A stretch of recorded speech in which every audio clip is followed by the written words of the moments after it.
Hi guys, and welcome to A Dog's Soul, an empath's guide to your dog's feelings. Have you ever wondered how to introduce relaxation to a fearful or reactive dog? Today, you're gonna meet Lotti, a fearful and reactive dog who learned to calm down in a super easy and fun way.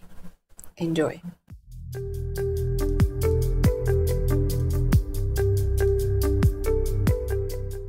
So, when I met Lotti, she was almost unable to walk around the neighborhood. She lived in a little town with her doggy parents and their parents in a big house with a garden. And next to the garden was a small trail where people took their dogs pretty frequently. So it was kind of the neighborhood dog walking stretch. So what Lotti did usually, when she got into the garden, she started scanning immediately. Then she ran her rounds up and down the fence next to that trail. Sometimes she did a little marking, but her most concern was that she had to scare away everybody who might walk by. And her success rate was really good because she almost always had somebody who walked by and she barked really loudly and they kept walking. So what she did worked perfectly. She was really rewarded for her barking because they just went away. And that felt good because she was really uncomfortable with people walking by her garden. And of course, she could not relax in the garden at all because she was constantly worried that there will be another intruder and she had to take care of that, right?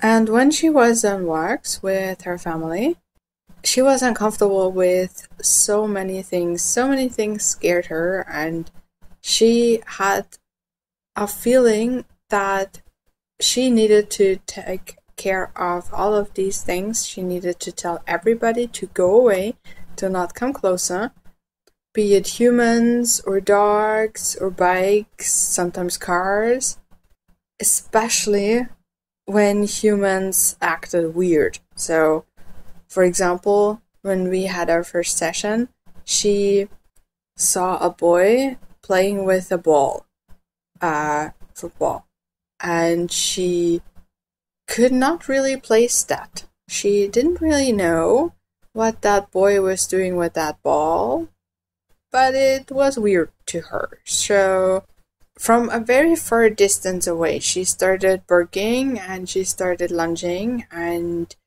her parents could not get her out. She was just convinced she had to tell that boy to go away because that was the only option she could survive that situation with. That was her opinion. She showed that very clearly with her barking, lunging, with all the tension in her little body. And even though she was a small dog, she was a little terrier mix, she was very hard to get away from such a situation because she was so dedicated to just her own survival, right? She was not doing that to annoy her parents or to just be a bad dog or whatever. She was really afraid of those people and dogs and cars and whatever she barked at, that she needed a different strategy. Because, let's be honest, yes, that worked for her because normally people kept walking. They didn't really take her seriously, but they were on their way anyway. She didn't know that, of course. But to her, it seemed like as soon as she started barking, they went away. Be it humans or dogs, didn't matter. They went away. Or, if they didn't, her parents took her out of the situation because they were embarrassed, of course. Neighbors were already talking. You know the feeling. It's not very comfortable. So they took her out of the situation and she could relax again. So her strategy worked, but since she was sure that she had to keep an eye on things all the time, because in case of emergency, she had to tell whatever it was to go away. So she could never relax, really. And that was our primary focus, because everybody who has difficulty relaxing, it is not something sustainable. You cannot be tense all the time for a very long time without repercussions, right? And most of the time, the repercussions are health-wise. So there is something coming up. For her, she had hot spots once in a while, those little inflammatory spots on a dog's body that really hurt badly, and the vet was sure it was allergies, and that is of course something that's adding to the stress level and adding to the tension, because if you're itchy all the time and you feel uncomfortable all the time because you have food allergies, you're more tense and you're not as patient, especially when there is somebody getting on your nerves all the time, like people trying to intrude in your garden, right? She didn't know that those people were just walking by anyways. For her, it was an intrusion, or an attempt for an intrusion, and she prevented that. So what we did was we changed food. So she got a really high quality diet with ingredients she could process really well and that were fine by her. And also we took away the waiting in front of the bowl. She was just given the food and she could just start eating without waiting, without anything.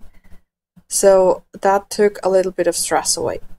Then her parents started taking her outside on leash because she was a little bit more comfortable on leash and they could intercept sooner when they saw that she got a little riled up and she was starting to do her usual running toward the fence barking thing.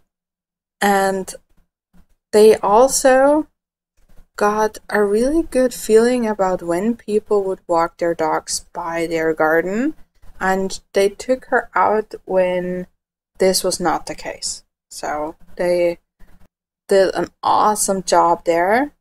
Lotti was still pretty tense for a very long time in that garden because it takes a while to change the perception, right? Especially when the first perception was right all the time. So they changed that, but it took a while. And we stopped the walks in the neighborhood completely.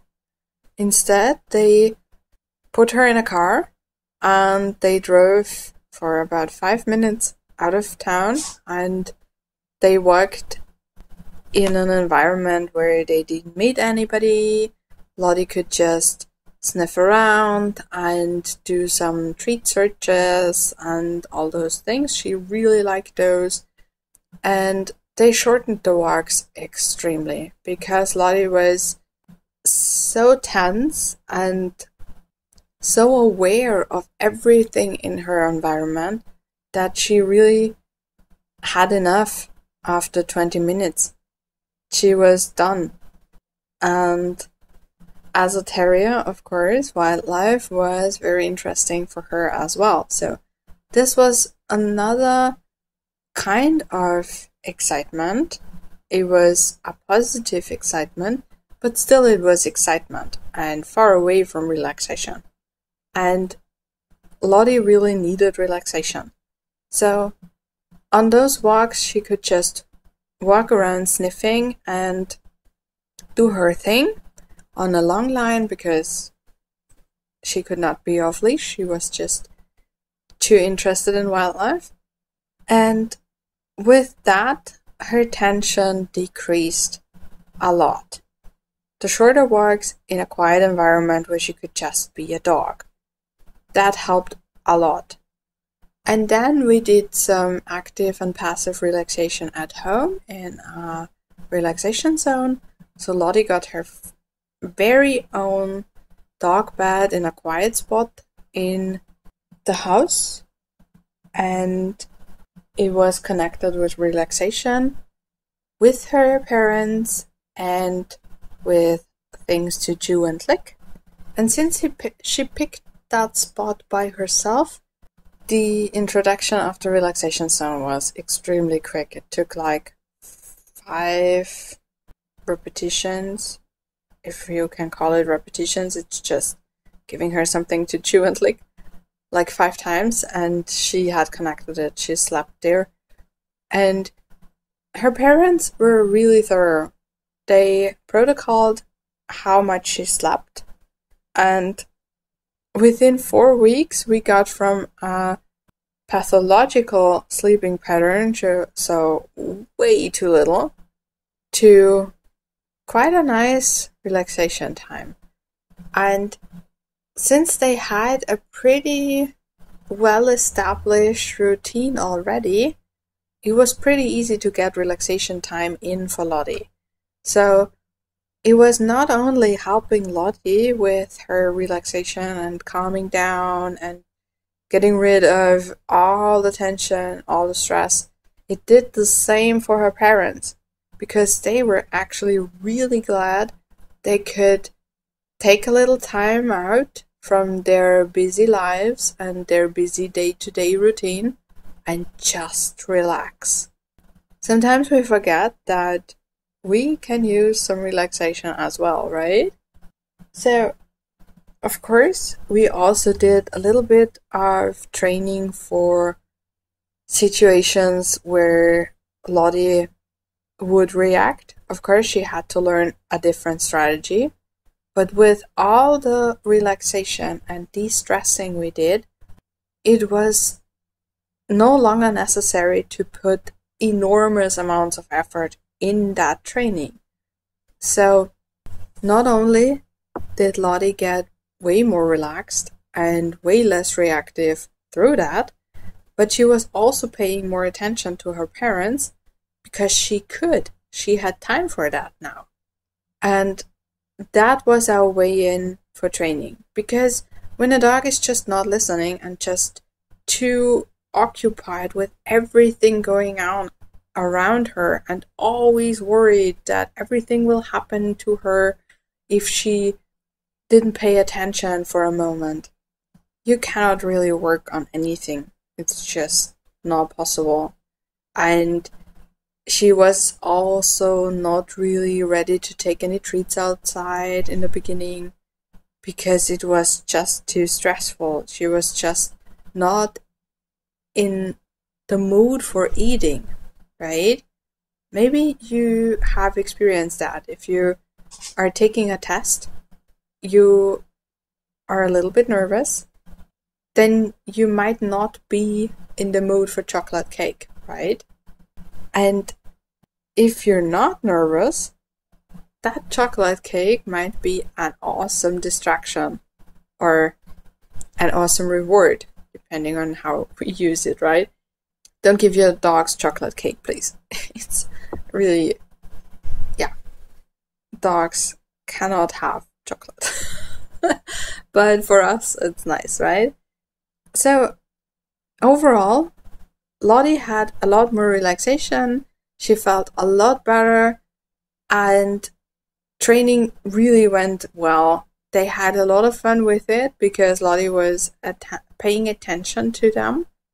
And for her, the new strategies worked as well because we just taught her that she could go away and control the situation that way.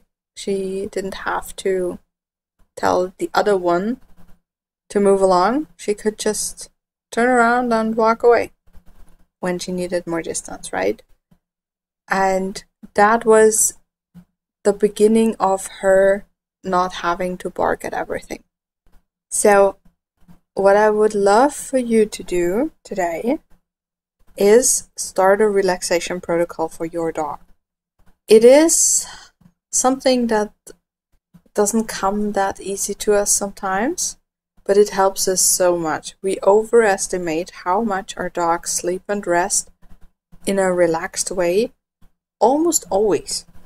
Because for us, sleep and rest is different than for our dogs. We need way less than them, so we overestimate.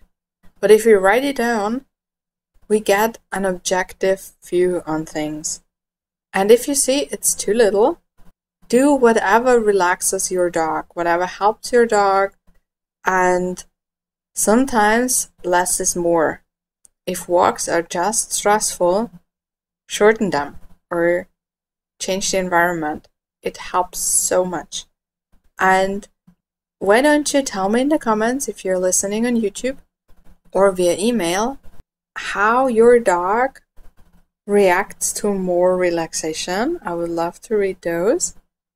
And if you have introduced a relaxation zone. That's it. If you haven't already, don't forget to like and subscribe or rate and review, depending on where you're listening. It really helps other dog parents find this show and find a way to help their pups to less fear, less reactivity, and more fun and relaxation in their day-to-day lives. So thank you so much for doing that, and we'll see each other next time. Bye!